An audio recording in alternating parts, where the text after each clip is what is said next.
여러분 안녕하십니까? 평화통일성전의 권영필입니다. 오늘 제가 말씀드리고자 하는 내용은 호암 이병철 회장의 마지막 질문, 이런 제목으로 여러분께 말씀드리려고 합니다. 혹시 호암 이병철 회장을 잘 모르시는 분도 계실지 모르겠네요. 삼성그룹 이건희 전 회장의 부친 되시고 현 이재용 회장의 할아버지가 되시는 분으로 삼성그룹을 창업하시고 오늘날의 세계적 기업으로 키우신 분입니다.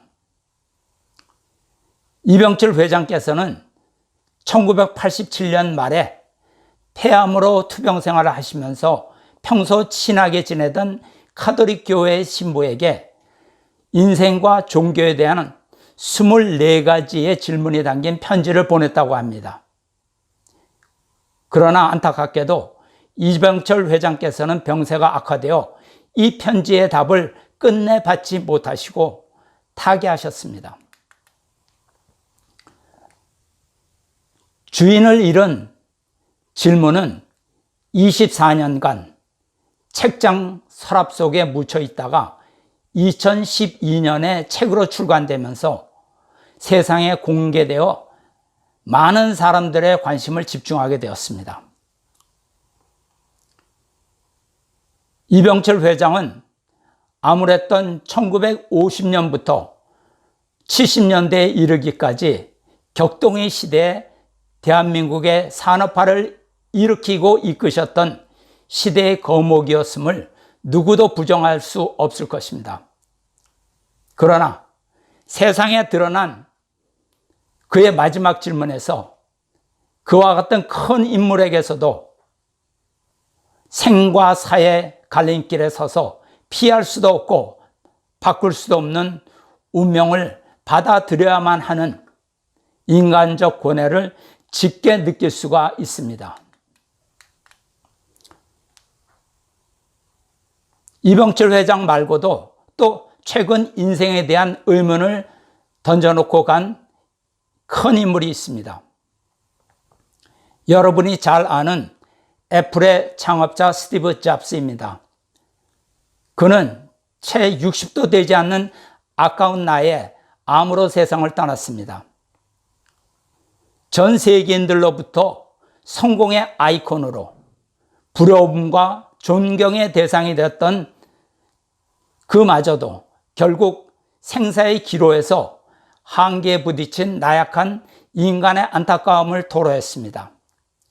피해갈래야 피해갈 수 없는 죽음의 길에서 인생의 승리자라기보다는 회한과 두려움의 신경을 밝히는 나약한 인간의 모습을 보였습니다. 결국 그가 평생에 이루었던 모든 부와 명예도 죽음 앞에 선 그에게 아무런 위로가 되지 못했던 것입니다. 스티브 잡스의 유언을 한번 보기로 하죠. 나는 비즈니스 세상에서 성공의 끝을 보았다. 타인의 눈에 내 인생은 성공의 상징이다. 하지만 일터를 떠나면 내 삶의 즐거움은 많지 않다. 결국 부는 내 삶의 일부가 되어버린 하나의 익숙한 사실일 뿐이었다.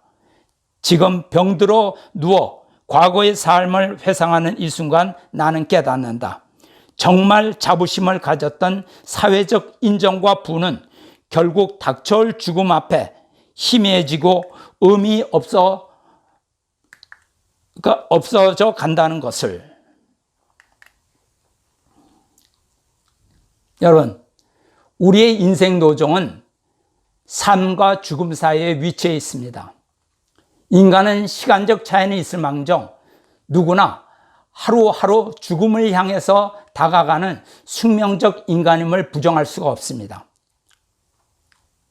이병철 회장의 경우 인간적으로 생각하면 범인으로서는 도저히 근접할 수 없는 커다란 성공을 이룬 신화적 인물이지만 그의 엄청난 성공이나 신화도 결국 죽음의 고개를 넘지 못했다. 그런 소망을 주지 못했다는 것을 그는 고백했습니다. 그는 늦게나마 죽음의 공포를 깨치고 넘어설 수 있는 확신을 간절히 구하고자 했던 것입니다. 그리고 그와 같은 인생길은 비단 이병철 회장 개인뿐만이 아니라 한정된 삶을 살아야 하는 우리 모두가 언젠가는 반드시 한 번은 맞닥뜨려야 하는 숙명적인 노정입니다. 그의 마지막 질문이 세상에 알려지자 많은 종교인과 철학자들이 앞다투어 우후죽순처럼 나타나고 종교적, 철학적 답변을 제시하는 책들이 서점가에 쏟아져 나왔습니다. 서적뿐만이 아니라 인터넷상에서도 신천지교회, 불교의 스님, 기독교 목사, 민족 종교인 등 많은 사람이 각자 자신의 관점에서 영적, 철학적 답변을 제시했습니다. 이병철 회장의 질문이라면 누구나 한 번쯤은 관심을 갖고 생각해 봤을 질문이라고 생각하면서 여러 종교인의 답변을 저도 관심 있게 보았습니다. 저 역시 신앙인이며 이러한 문제로 많은 시간을 고민해 왔기 때문입니다. 그러나 여러 종교인들의 답변 중에는 철학적인 지식과 생각 그리고 귀한 깨달음으로 이끌어줘 사고의 폭을 넓힐 수 있는 좋은 기회도 가졌습니다. 그러나 정작 질문의 핵심이라고 할 수 있는 근본적인 답변에서는 깨달음을 얻기보다는 책임 없는 사설을 늘어놓거나 동문서답 그리고 지극히 형식적인 답변에 실망 또한 느꼈습니다. 어떤 사람은 공감하기 어려운 여러 가지 전제를 앞세우며 독선적으로 논리를 전개하여 오히려 읽다가 짜증이 나기도 했습니다. 즉, 질문을 정면으로 맞받으려는 정직함이나 의연함이 결여되어 있다고 생각이 들었습니다. 그래서 어떤 사람은 철학적인 관점으로는 답변보다는 오히려 질문 자체가 가치 있다고 이렇게 말하더군요. 수긍이 가는 말입니다. 자기 것이라고 생각했던 생명이 결국 자기 것이 아니라는 한계에 부딪혀서 어쩔 수 없이 인정해야 하는 안타까움, 그리고 죽음의 길을 홀로 감당해야 하는 두려움, 그리고 사후세계의 존재, 또 무엇보다도 이 모든 존재의 근원이 되는 신의 존재 등 모든 것이 의문을 떨칠 수 없는 근본적인 문제입니다. 한 인간이 그가 어떤 계층의 사람이건 어떤 인생을 살았든 간에 죽음의 그림자가 서서히 다가오는 것을 인식한 후에 마지막으로 가질 수밖에 없는 절박함이 이런 것일 수 있겠구나 하는 것이죠. 바로 그런 이유에서 이런 근본적인 문제에 대해 해결점을 제시하기 위해서 종교가 존재하는 것이 아닌가 이렇게 생각합니다.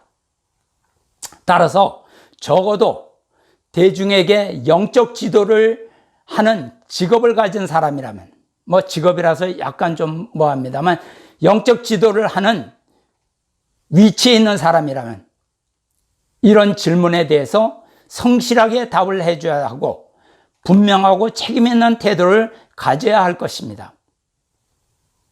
그게 아니라면 스스로 프로페셔널이 못 되었음을 인정하고 아마추어로 남아야 합니다.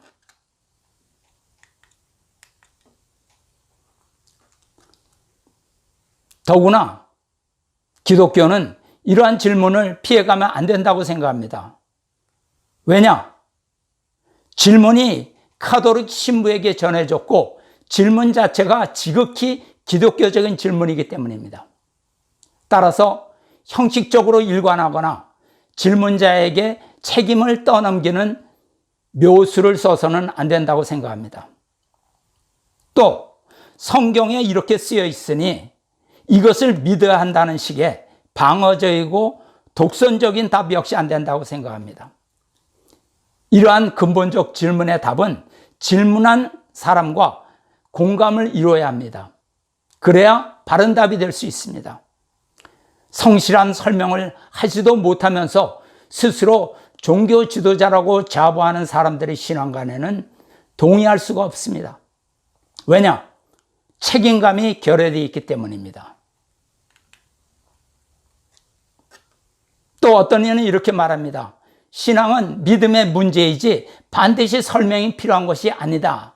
이렇게 주장하는 사람, 그의 논리에도 저는 찬성하지 않습니다. 설명도 하지 못하면서 어떻게 남에게 영적 지도를 할 수가 있나요? 자신이 깨달은 과정도 없이 비약하여 하나님과 인생의 문제에 대해서 답을 얻었다. 이렇게 주장하는 것은 바로 자신이 맹목적인 신앙을 하고 있다는 증거라고 생각합니다. 또 믿어라, 기도해봐라, 그러면 하나님께서 다 가르쳐 주신다. 이런 식으로 대답하면 더욱 안 됩니다. 목사님이나 신부님들이 먼저 믿고 기도해 봤을 테니까 기도 중에 하나님이 가르쳐 주신 답변을 사람들에게 알려줘야 합니다.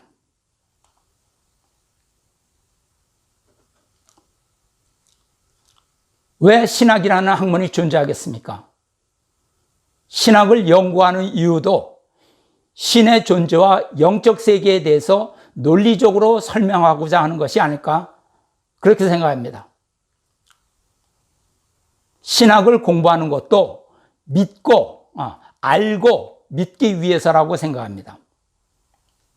신학이라는 것은 교회 밖의 사람과 그리고 교회 안의 사람들을 더욱 영적으로 성장시키고 깊은 깨달음을 주기 위해서 합리적으로 체계화시킨 학문이라고 생각합니다. 그렇기 때문에 교회가 질문을 막으면 맹목적인 신학만 남고 신학은 불필요한 것이 됩니다.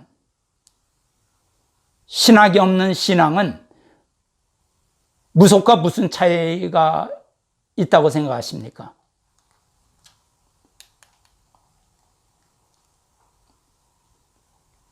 오늘날 이성적이고 분석적이고 실증적인 사고를 가진 현대인에게 영적인 깨달음을 주기 위해서는 원인과 과정과 결과가 일맥상통하는 확실한 내용 체계를 갖춘 논리적인 가르침이 요구되는 것입니다. 호암 이병철 회장이 하신 질문은 바로 그것을 요구하신 것입니다.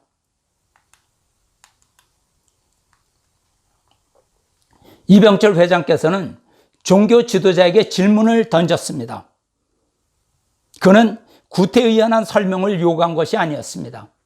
질문 자체가 매우 도전적이고 직설적이었습니다. 따라서 답변 또한 같은 입장에서 정면적이고 직설적인 방법으로 설명을 해야 하는 것입니다.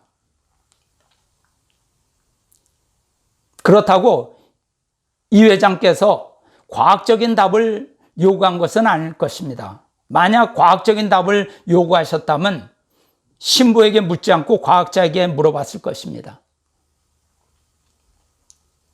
또 그렇다고 천편일률적이고 방어적인 답변을 요구한 것도 아닐 것입니다. 어차피 그런 답변은 들어봐야 그에게 어떤 감동이나 깨달음을 주지 못할 것이기 때문입니다. 이 회장께서는 절박한 심정으로 깨닫기를 원한 것입니다. 신은 과연 존재하는가로 시작된 그의 질문에서 진짜로 신이 존재한다는 확신이 생기면 신께로 귀의하고 싶어, 그런 외침이라고 생각합니다. 비신앙인을 대표해서 종교 지도자에게 답변을 하라고 요구하신 것입니다.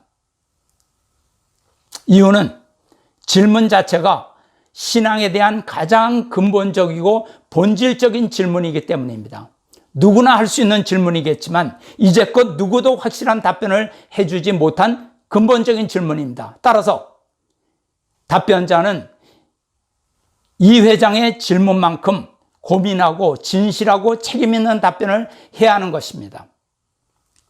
피해가면 가짜입니다.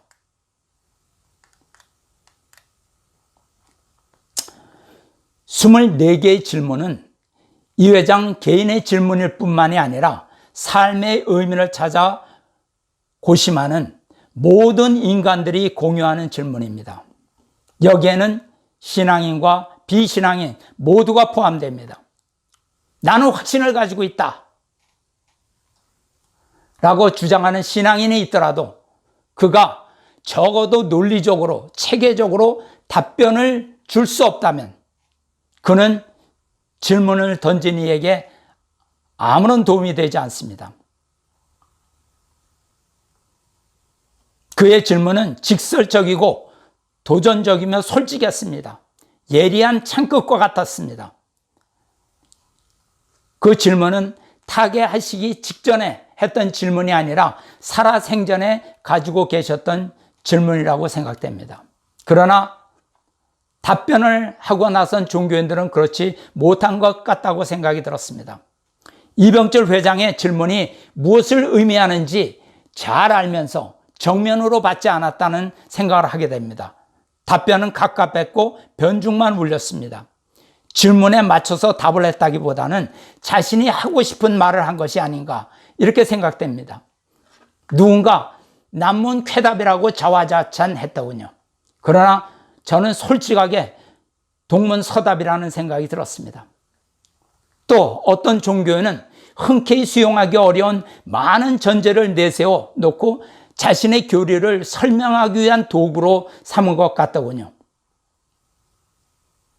비겁하다고 생각했습니다. 그의 전제를 받아들이는 것이 답변보다 더 어려웠습니다. 적어도 그의 질문을 이런 식의 답변을 요구한 것이 아니라고 생각이 들었습니다. 아마 생전에 이 회장께서 그런 답변을 받아보았다 해도 별로 도움이 된다고 생각하지 않았을 것이라고 추측이 됩니다. 여러분, 제가 자꾸 좋은 답변이라고 이렇게 얘기하는데 그러면 좋은 답변이라는 것이 무엇이 좋은 답변이겠습니까? 예를 들어 보겠습니다. 교사가 학생을 가르칠 때 좋은 수업이라는 것이 어떤 것을 말하겠습니까? 학자에 따라서 여러 가지 교육 이론이 있겠습니다.